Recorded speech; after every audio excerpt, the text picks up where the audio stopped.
ശനിയാഴ്ച ആയിട്ട് ഇന്ന് നമുക്കൊരു അപ്പം മുട്ട റോസ്റ്റ് ആക്കിയാലോ ബ്രേക്ക്ഫാസ്റ്റ്. അപ്പം ഞാൻ ഈ ശനിയാഴ്ച ഞായറാഴ്ചയൊക്കെ തലേന്ന് തന്നെ മാവുള്ളതൊക്കെ അരച്ച് വയ്ക്കും. അപ്പോൾ നമുക്ക് ഇച്ചിരി ലേറ്റായിട്ട് എഴുന്നേറ്റ് നമുക്ക് ഇഷ്ടത്തിനനുസരിച്ച് അപ്പം ഉണ്ടാക്കാൻ പറ്റും. അങ്ങനെ ഞാൻ അപ്പം ലോ ഫ്ലെയിമിലിട്ട് ഒന്ന് ചുറ്റിച്ചെടുത്തതിന് ശേഷം ബബിൾസ് വരാനായിട്ട് നമ്മളെപ്പോഴും ഒന്ന് ഫ്ലെയിം ഒന്ന് ഹൈ ആക്കി വയ്ക്കുക.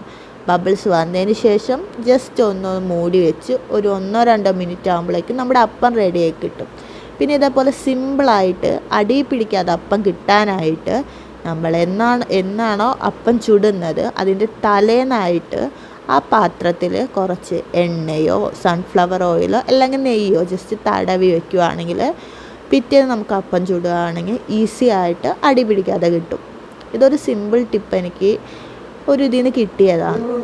അത് കഴിഞ്ഞ് നമ്മൾ രണ്ടാമത്തെ അപ്പം ഇതേപോലെ തന്നെ സൈഡ് ഒന്ന് ജസ്റ്റ് ഇതായി എടുക്കുക.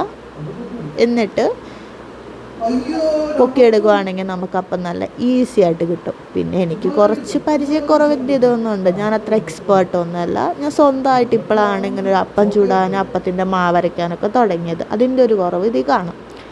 അങ്ങനെ നമ്മുടെ മൂന്നാമത്തെ അപ്പം ചൂടാനായിട്ട് പിന്നെ നമ്മൾ ഒന്ന് എണ്ണ തടവി അപ്പത്തിൻ്റെ മാവ് ഒഴിക്കുക. അതേപോലെ തന്നെ ലോ ഫ്ലെയിമിൽ വെച്ച് ജസ്റ്റ് ഒന്ന് ചുറ്റിച്ചെടുക്കുക. എനിക്കിവിടെ പ്രോപ്പർ അപ്പച്ചട്ടിയൊന്നും ഇല്ലാത്ത കാരണം ഞാനൊരു സാധാ തവയിലാണ് ചെയ്യുന്നത്. അതിൻ്റെ കൂടെ കഴിക്കാനായിട്ട് കറി എന്ന് പറയുന്നത് മുട്ട റോസ്റ്റ്.